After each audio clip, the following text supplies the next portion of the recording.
오늘 또 3주간의 특별 새벽 기도회를 마치시고 이 자리에 나오신 우리 성도님들을 주님의 이름으로 환영하고 축복합니다. 좀 옆에 있는 분들과 이렇게 인사를 해봤으면 좋겠는데요.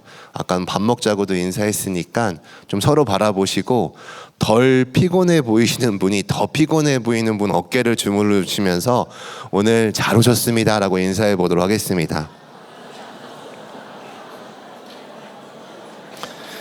네. 조금은 피곤할 수 있겠지만 오늘 이 시간에 저희가 함께 같이 모여서 하나님의 말씀을 나누고 기도할 때 또 하나님께서 우리에게 큰 은혜를 허락해 주실 줄을 믿습니다. 여러분들은 어떤 특세의 주간을 보내셨나요? 저는 유독 이번 한 주가 저에겐 참 빨리 지나갔던 한 주였던 것 같습니다. 왜냐면은 이제 국내 선교 담당이 되어서 또 국내 선교 강습회를 진행하게 되고 또 이 행사를 또 기획하다 보니까 한 주가 정말 이렇게 정신없이 지나가더라고요.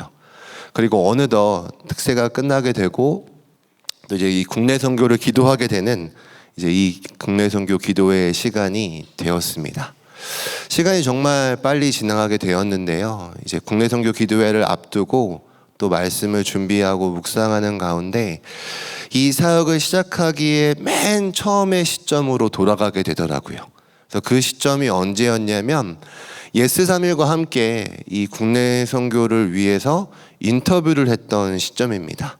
한 4월 달쯤으로 기억이 되는데 이제 예스3일에 저희 이 특세 책자가 나온 거 알고 계시죠? 다들 알고 계신 거죠? 네. 거기 막 도장도 열심히 찍으시는 걸 제가 봤는데 그 특세 책자에 보시면 이제 국내 선교 그리고 해외 선교 이렇게 한 꼭지씩 인터뷰를 한 내용이 있습니다. 그리고 그 중에서 국내 선교 인터뷰를 누가 했을까요? 제가 했겠죠. 네. 그래서 그 인터뷰를 하게 됐는데 이제 그 인터뷰를 하기 위해서 먼저 이제 편집장님이 저에게 질문을 주셨어요. 근데 첫 번째 질문이 저에게 참 많은 고민을 가져다 주었습니다. 그 첫 번째 질문은 뭐였냐면 이제 이번 올해 여름 국내 선교의 주제와 방향성은 어떻게 될까요? 라는 질문이었어요. 물론 주제는 담임 목사님께서 정해주시니까 이건 쉽게 넘어갈 수 있겠다라고 생각을 했는데 이제 방향성을 놓고 고민해 보니까 참 어렵더라고요. 왜냐면 이 국내 선교 안에는 총 17개의 부서가 있습니다. 이 17개의 부서가 이번 여름에 어떤 사역의 방향을 가지고 갈까 고민을 하고 있는데 정말 이 고민 가운데 답을 내리는 것이 정말 쉽지 않았습니다. 그리고 또 열심히 또 계속 이 고민을 가지고 이 문제 앞에 서게 됐는데 제가 이제 또 이 시점에 보게 되니까 벌써 어느덧 지금 수도권, 농어촌, 군 GOP 선교는 아직 등록을 받지 않았거든요. 근데 그 선교를 제외하더라도 제주, 서귀포, 영동, 영덕, 울진 지금 등록을 받게 되었는데 여기에 참여하는 성도님들의 숫자가 약 3,000명 정도 되시더라고요. 정말 많은 성도님들께서 가시는데 정말 이 성도님들과 어떤 방향성을 가졌으면 좋을까라고 여러 가지 고민을 해보게 되었습니다.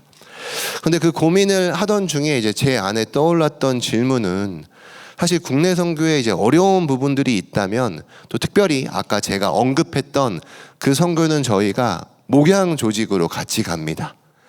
목양 조직으로 함께 이 선교를 가게 되고 사실 이 지역이 정해져 있어요. 그러다 보니까 우리 가운데 이제 한 가지의 질문을 떠올리게 되죠. 왜 나는 꼭 이 선교에 가야만 하는가? 조금 더 구체적으로 말해보자면 왜 꼭 나는 이 지역으로 선교를 가야 되는가라는 질문을 우리 스스로 가져볼 수 있다라고 생각을 해봅니다. 오늘 이 저녁에 저와 함께 이 누가복음 15장의 말씀을 통해서 좀 이 질문에 대한 답을 함께 찾아가고 싶습니다. 오늘 저희가 함께 읽었던 이 말씀은 사실 탕자의 비유라고 불리우는 유명한 말씀이죠. 그리고 이제 유명한 화가인 렘브라트라는 사람이 이제 돌아온 탕자라는 이제 제목으로 이 그림을 그리다 보니까 많은 사람들이 이 누가복음 15장 11절에서 32절의 말씀을 마주칠 때마다 많이 집중하는 것은 탕자에게 집중합니다. 하지만 오늘 말씀은 이렇게 시작을 하고 있는데요. 우리 오늘 읽었던 11절의 말씀 다시 한번 같이 한 번 더 읽어보도록 하겠습니다. 11절입니다. 또 이르시되 어떤 사람에게 두 아들이 있는데, 오늘 이 탕자의 비유라고 불리우는 이 말씀은 사실 탕자가 주인공이 아니라 어떤 사람이 주인공이라는 것을 우리는 11절 말씀을 통해서 알 수 있습니다. 어떤 사람에게 두 아들이 있었고 두 아들을 둔 아버지의 이야기가 오늘 말씀 속에 나오고 있다는 것을 우리는 알 수 있습니다. 그런데 이 아버지의 모습이 사실 예사롭지가 않습니다. 왜냐하면 말도 안 되는 아들의 요구를 지금 들어주고 있기 때문이에요. 오늘 12절의 말씀에 보게 되면 이제 이 둘째 아들은 아버지에게 자기가 받게 될 재산 중에서 자기에게 돌아오게 될 분깃을 요구하고 있습니다. 근데 사실 이 말은 말도 안 되는 요구예요. 왜냐하면 지금 우리가 살아가고 있는 이 시대에서도 부모님이 버젓이 살아계시는데 그 부모님에게 찾아가서 아버지, 어차피 주실 거니까 아버지께서 가지고 있는 그 재산을 저에게 좀 미리 당겨주십시오 라고 요구한다면 사실 이 요구는 굉장히 무례하고 또 부모님의 입장에서는 너무나 불쾌한 요구죠. 그런데 이것보다 더 엄격하고 보다 더 가부장 시대의 모습이 오늘 우리가 말씀 속에서 살펴볼 수 있는 지금 이 누가복음 15장의 모습인데, 지금 이 둘째 아들은 아버지를 찾아가서 어차피 아버지의 그 유산을 내가 받게 될 것이니까 나에게 돌아올 분깃을 달라고 요구합니다. 그런데 이 말도 안 되는 이 둘째 아들의 요구에 아버지가 보여주셨던 반응은 무엇이냐면 그 아들에게 각각 그 살림을 나누어 주었다라고 성경 말씀은 얘기해 주고 있죠. 근데 참 신기한 건 아들은 아버지에게 분깃을 요구했지만 아버지가 준 것은 살림을 주었다고 성경은 이야기합니다. 그러니까 재산을 요구했습니다. 아버지에게 유산을 요구했는데 아버지가 아들에게 준 것은 유산뿐만 아니라 아버지의 삶, 아버지의 생명조차도 그 아들을 향해서 주고 있는 모습을 우리는 오늘 말씀을 통해서 발견할 수 있습니다. 그리고 더 놀라운 것은 아버지의 모습은 여기서 끝나지 않고 이제 20절 말씀을 통해서 볼 수 있는데요.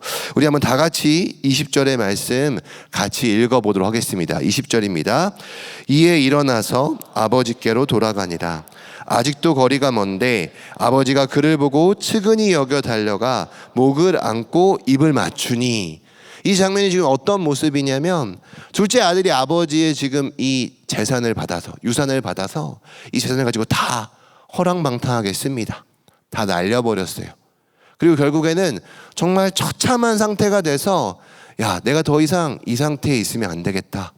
아버지의 집으로 돌아가야겠다 해서 아버지의 집으로 돌아가려고 하는데 그 거리가 먼 상황 가운데 아버지는 이 아들을 알아보고 그 아들을 향해서 달려가고 있는 모습이 오늘 20절 말씀 속에 나옵니다. 참 신기하죠. 왜냐하면 어떻게 이 아버지는 아들을 알아볼 수 있었을까요입니다. 아들이 떠나갔고 사실 처음 아버지의 재산을 받았을 때의 모습과 집으로 돌아올 때의 모습은 너무나 정반대의 모습이었을 거예요. 아버지의 풍족한 재산을 가지고 떠났을 때의 모습은 꽤 괜찮은 모습이었겠지만 집으로 돌아올 때의 모습은 정말 거지꼴과 같은 모습으로 돌아왔거든요. 그 겉모습이 정반대의 모습이었는데 아버지는 거리가 멀었음에도 불구하고 이 아들을 알아보았다는 건 매일같이 이 아들을 기다리고 있었다는 거예요. 집을 떠나간 이 둘째 아들이 언제 돌아올까? 이 둘째 아들이 언제 다시 돌아올까를 매일매일 기다렸기 때문에 거리가 멀었음에도 불구하고 돌아오는 이 둘째 아들을 알아봅니다. 그리고 이 아버지가 취한 행동은 그 아들을 향해서 달려갔다라는 거예요. 사실 이 장면은 너무나 놀라운 장면입니다. 별로 놀라시지 않으신데 너무 놀라운 장면이에요. 왜냐하면 이 고대 중동에서는 결코 아버지가 달리지 않아요. 왜 달리지 않냐면 달리게 되면 아버지의 다리에 맨살이 보이기 때문에. 이 다리에 맨살이 보인다는 것은 굉장히 명예의 수치가 가는 행동이기 때문에 가부장적인 이 아버지는 결코 달릴 수 없습니다. 그런데 이 아버지는 이 수치를 무릅쓰고 아들을 향해 달려가죠. 제가 이제 얼마 전에 저희 리더 간사 헬퍼들과 여름 사역이 시작하기 전에 좀 우리가 더 단합된 모습을 가지기 위해서 계곡을 향해 떠났습니다. 제가 이제 그 날씨의 요정이어서 그런지 저희가 계곡을 가기로 한 토요일 날 갑자기 강수량이 점점 늘어가는 거예요. 두려웠습니다. 바다도 아니고 계곡인데 물이 불어나면 어떡하지? 담대하게 선포했어요.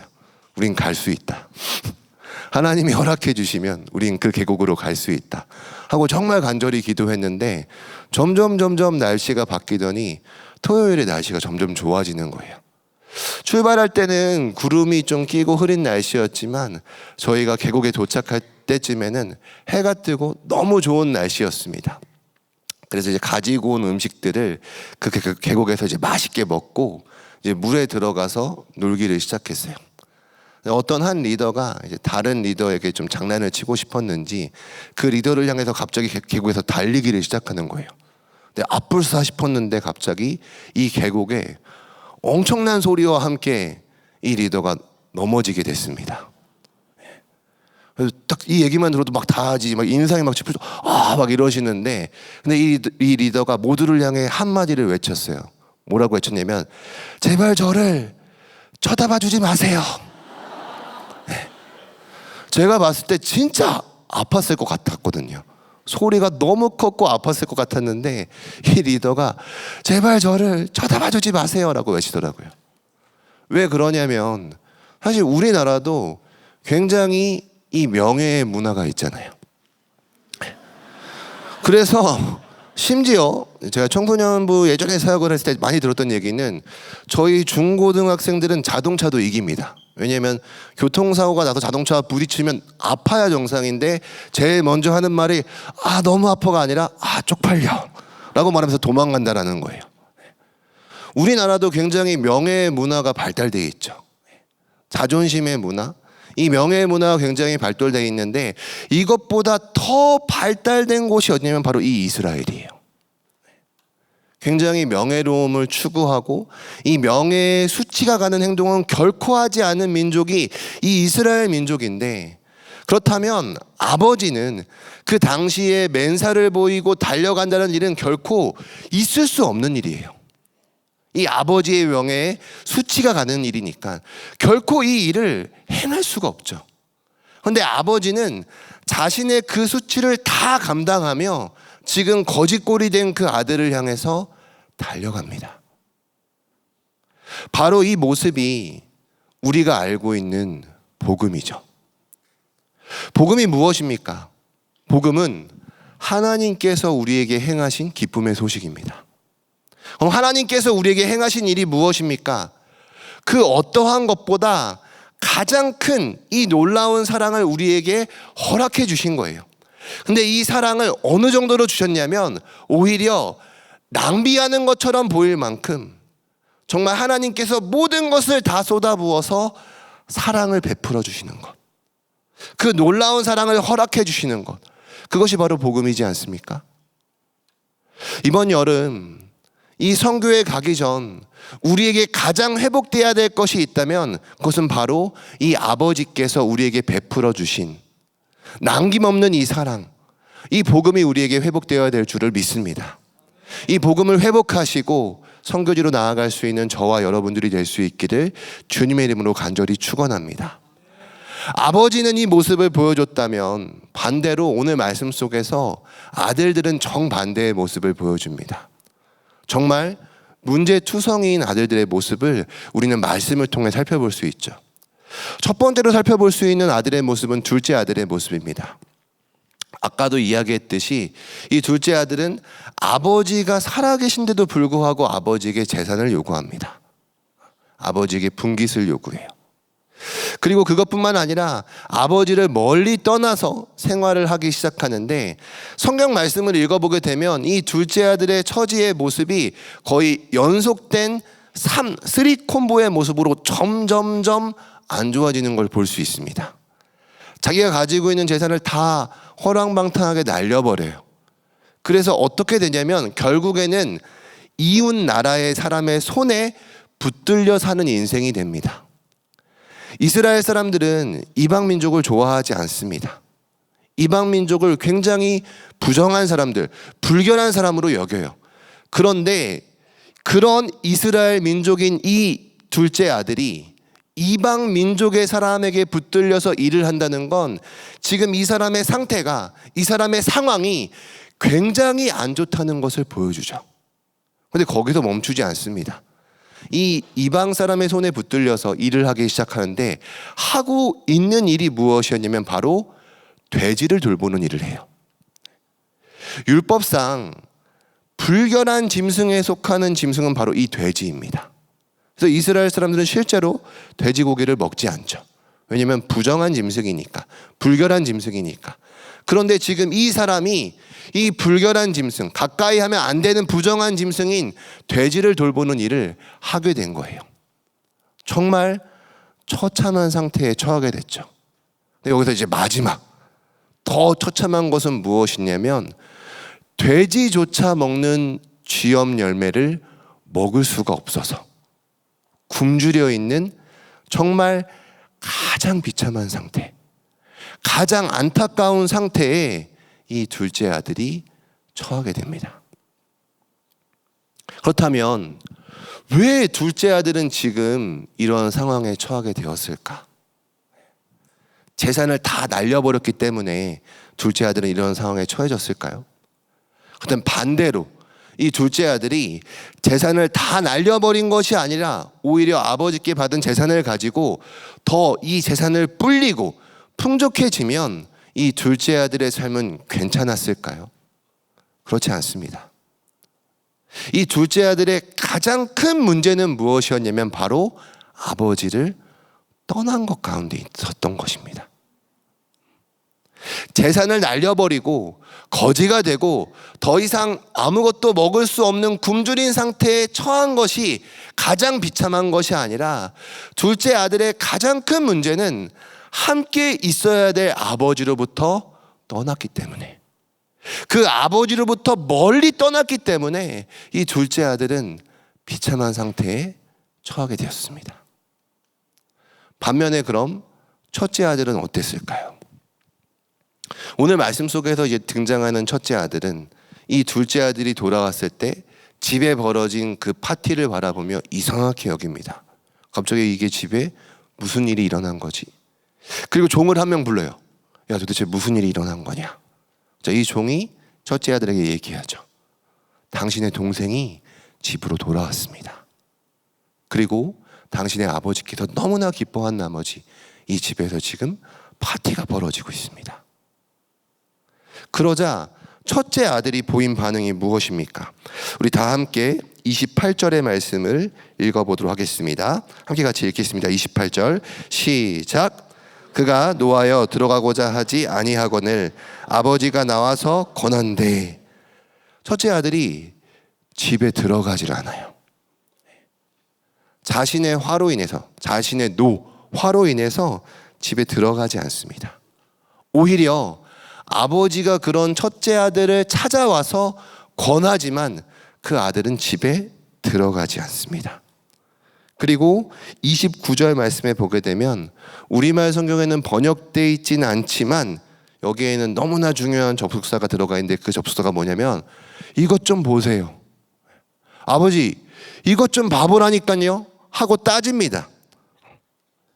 아버지에게, 아버지 제가 아버지의 명령을 어긴 적이 있습니까? 아버지와 이렇게 많은 시간 동안 제가 아버지를 위해 섬겼는데 아버지 이것 좀 봐보십시오.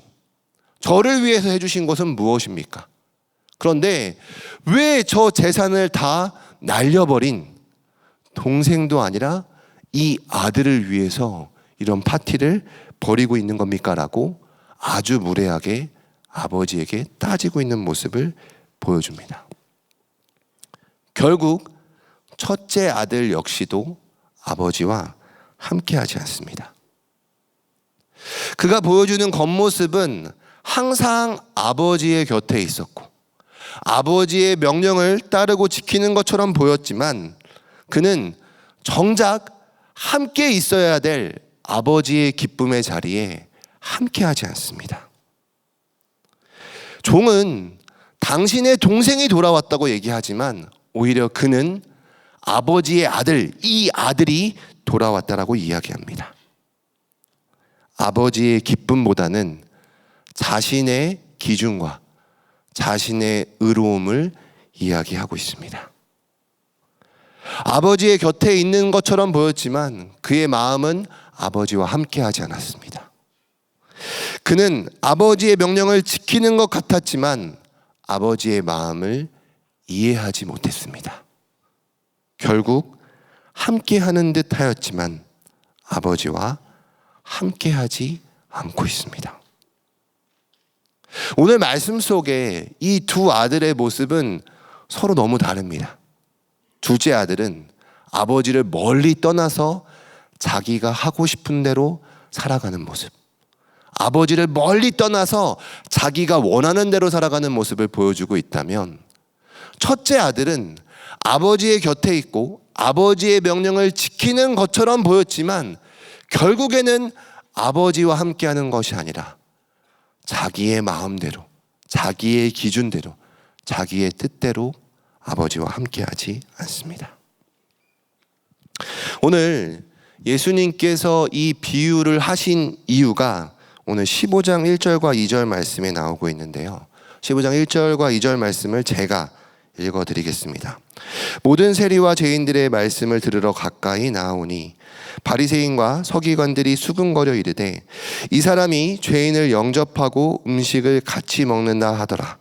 예수께서 그들에게 이 비유로 이르시되. 예수님께서 지금 이 비유를 말씀하시는 이유가 무엇이냐면, 예수님께서 죄인과 함께 음식을, 세리와 죄인들과 함께 머무르고 음식을 먹는 것을 바라보고 지금 바리새인과 서기관들이 그 모습을 바라보고 수군거린 거예요. 예수님 저거 왜 저러고 있지? 예수님 왜 저 죄인들과 함께하고 있는 거야? 이게 말이 돼? 어떻게 이런 일이 있을 수 있지? 그 수군거리는 것을 보시고 예수님께서 지금 이 비유를 말씀하고 있습니다. 그렇다면 오늘 우리의 모습은 어떤 모습을 보여주고 있습니까? 오늘 사랑하는 여러분들의 마음속 가운데는 어떠한 수군거림이 계십니까? 우리 역시 어느 순간 하나님의 곁에 머물고 있다고 얘기하고 하나님의 말씀을 따르기를 소망한다고 말하고 있지만 내 안에 내 기준과 내가 세운 의로움으로 계속 수군거리고 있지는 않으십니까? 과연 이게 맞을까? 이런 게 옳은 걸까? 이렇게 해도 괜찮은 걸까? 라는 수군거림이 우리 가운데 있지는 않으십니까? 결국에는 이 두 아들들은 아버지와 함께하지 않고 자기가 하고 싶은 대로, 자신의 기준대로, 자신의 의로움대로 행동하는 모습을 보여주고, 예수님께서는 자신의 의로움으로, 자신의 기준으로 수군거리고 있는 이들을 향해 지금 이 비유를 들려주고 있습니다. 이제 우리는 본격적으로 선교를 준비하고 선교로 나아갈 것입니다. 우리는 이 선교의 발걸음을 통해서 어떻게 보면 무모할 정도로 남김없이 사랑하시는 그 하나님의 크고 놀라우신 사랑을 우리는 전할 것입니다. 그런데 그 가운데서 우리 가운데는 타당하고 마땅해 보이는 수군거림이 시작될 수 있습니다. 아까 제가 설교의 앞부분에 언급했었던 질문, 왜 내가 이 선교에 가야 할까? 왜 나는 꼭 이 지역으로 가야만 할까? 와 같은 질문들이 우리 가운데 수군거릴 수 있습니다. 사실 저는 이 질문을 제가 정말 사랑하는 청년으로부터 받게 되었어요. 선교를 막 등록하는 과정에서 야, 누구누구야 같이 선교 가자 했는데 목사님, 근데 저는 왜 제가 이 선교를 가야 되는지 모르겠어요. 제가 왜 꼭 이 지역으로 이 선교를 가야 되는지 정말 모르겠어요. 근데 그 질문을 받았는데 저도 딱히 뭐라고 대답을 해줘야 될지 잘 모르겠더라고요. 솔직하게 말씀을 드리자면 목회자이지만 왜 내가 이 지역으로 가야 되지? 왜 내가 이 선교를 가야 되지? 라는 이 질문에, 이 수군거림에 뭐라고 얘기를 해줘야 될지를 모르겠더라고요. 그런데 제가 이 고민을 가지고 있을 때 우연히 책을 읽다가 이 질문에 답을 해줄 수 있는 한 문구를 발견하게 되었습니다. 로안 윌리엄스가 쓴 제자가 된다는 것이라는 책인데요. 이 책에 보게 되면 이런 문구가 나옵니다. 예수님께서 계신 곳에 있다는 말은 예수께서 찾으시고 지키시는 사람들의 무리 안에 있다는 것을 뜻합니다. 다시 한번 읽어드릴게요. 예수님께서 계신 곳에 있다는 말은 예수께서 찾으시고 지키시는 사람들의 무리 안에 있다는 것을 뜻합니다. 왜 우리가 이 땅으로 가야 될까요? 왜 우리가 선교를 가야 할까요? 그 이유는 너무나 분명하더라고요. 왜냐하면 거기에 예수님께서 계시기 때문입니다. 사실 그 땅은 우리와 아무런 연관이 없을 수도 있습니다. 그 땅은 나와 아무런 관련이 없을 수 있어요. 우리가 무엇인가를 하기 위해 그 땅으로 가려 한다면, 우리가 무엇인가를 달성하기 위해 이 발걸음을 걸으려 한다면 우리는 계속 이 질문 앞에 답을 내릴 수가 없더라고요. 왜 우리가 이 지역으로 가야 하는가? 근데 그 이유는 명확합니다. 왜냐하면 그 땅에 예수께서 계시기 때문에. 오늘 우리에게 함께하자 말씀하시는 예수 그리스도가 그 땅에 계시기에, 그 땅에 예수님께서 찾으시는 한 사람이, 예수님께서 지키시는 한 사람이 그 땅에 있기 때문에 우리는 그 예수 그리스도와 함께하기 위해 우리의 발걸음을 떼는 것입니다. 우리가 무엇인가를 하기 위해, 어떠한 목적을 달성하기 위해 그 지역으로, 그 땅으로 나아가는 것이 아니라 우리의 존재 자체가 예수님과 함께하기 위해, 그 땅에 예수님이 계시기 때문에 그 예수 그리스도와 내가 함께하기 위해 그 땅에 예수님이 찾으시는, 예수님이 지키시는 그 사람들을 향하여 우리는 나아가는 것입니다. 사랑하는 성도 여러분, 또 국내 선교로 나아가는 모든 선교대원분들, 이 시간 예수 그리스도와 함께 할 수 있는 저와 여러분들이 될 수 있기를 간절히 소망합니다. 아버지가 기뻐하시는 그 자리에 함께 합시다. 내 기준과 내 의를 앞세우는 것이 아니라 하나님이 기뻐하시는, 정말 모든 것을 다 부으셔서 남김없이 사랑해 주시는 그 놀라운 아버지의 사랑과 기쁨이 있는 그 자리에 함께 할 수 있는 저와 여러분들이 될 수 있기를 소망합니다. 아버지의 사랑받은 존재로, 그 하나님의 부름을 받은 존재로 아버지의 기쁨의 자리에 함께 거할 수 있는 우리 이번 국내 선교, 여름 선교가 될 수 있기를 이 시간 이 말씀을 준비해 주신 예수님의 이름으로 간절히 소망합니다. 우리 함께 같이 찬양하며 나아갔으면 좋겠습니다. 이 시간에 함께 같이 찬양할 때 우리 낮은 곳으로 라는 찬양으로 함께 같이 찬양 부르며 나아가도록 하겠습니다.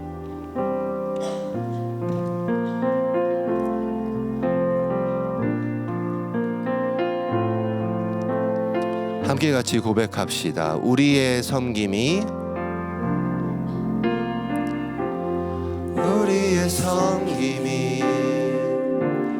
더 낮은 곳으로 우리의 고백이 더 낮은 곳으로 쓰러져 있는 그들을 향해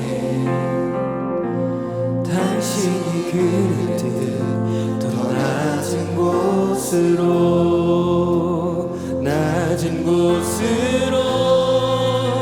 우릴 초대하네. 함께 하자고 말씀하시네. 우리도 예수 그 길을 따라 함께 하길 원하네. 다시 한 번 더 고백하겠습니다. 우리의 섬김이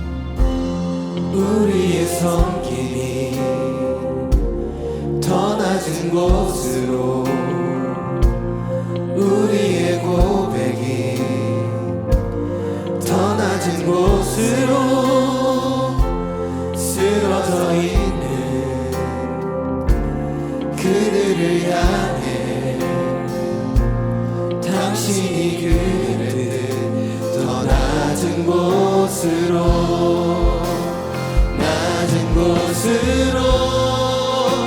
우릴 초대하네. 함께 하자고 말씀하시네. 우리도 예수 그 길을 따라 함께 가길 원하네. 주님이 우리와 함께 하시네. 십자가 피 흘린 예수의 손으로 모든 아픔을 위로하시네. 우리에게 보여주셨네. 주님이 우리와 함께 하시네. 십자가 피 흘린 예수의 손으로 모든 아픔을 위로하시네. 우리에게 보여주셨네. 이 시간 우리 함께 같이 기도하며 나아가겠습니다. 오늘 함께 같이 기도할 때 오늘 하나님께서 우리에게 주신 말씀을 붙잡고 함께 같이 기도하겠습니다. 하나님은 우리에게 하나님의 그 크고 놀라우신 사랑을 무모할 정도로 남김없이 다 쏟아 부어 주셨습니다. 우리는 그 사랑을 받은 자들입니다. 이 시간 우리에게 그 사랑을 회복해 하여 주옵소서. 우리가 선교의 발걸음을 가기 전에 먼저 그 사랑과 그 은혜를 회복하기를 소망합니다. 나에게 이 복음을 회복해 하여 주시옵소서. 오늘 우리는 어떤 모습으로 나아가고 있습니까? 하나님을 멀리 떠난 둘째 아들과 같은 모습입니까? 아니면 하나님의 곁에 있는 것 같지만 아직까지도 나의 기준과 나의 의로움으로 하나님과 함께 하지 못하고 있는 아들들의 모습입니까? 하나님과 함께 하기를 소망합니다. 하나님과 함께 하기를 소망합니다. 나에게 남김없는 그 사랑으로 끊임없이 나를 향해 다가오시는, 내 모습이 볼품없고 내 모습이 자랑할 것 하나 없을지라도 그 수치를 불구하고 달려오셨던 그 하나님을 기억하며, 내가 지금 하나님을 거부하고 하나님과 함께하지 않더라도 그런 날을 찾아오셔서 함께하자 말씀하시는 그 아버지 하나님을 기억하며 하나님과 함께하겠습니다. 하나님과 함께 머무르겠습니다. 우리에게 주신 말씀을 기억하며 다 함께 합심으로 기도하며 나아가도록 하겠습니다. 같이 기도합니다. 사랑이 많으신 아버지 하나님, 감사합니다. 오늘 우리를 이 자리로 불러주시고 우리 국내 선교 기도회로 우리가 함께 같이 말씀을 나누고 기도할 수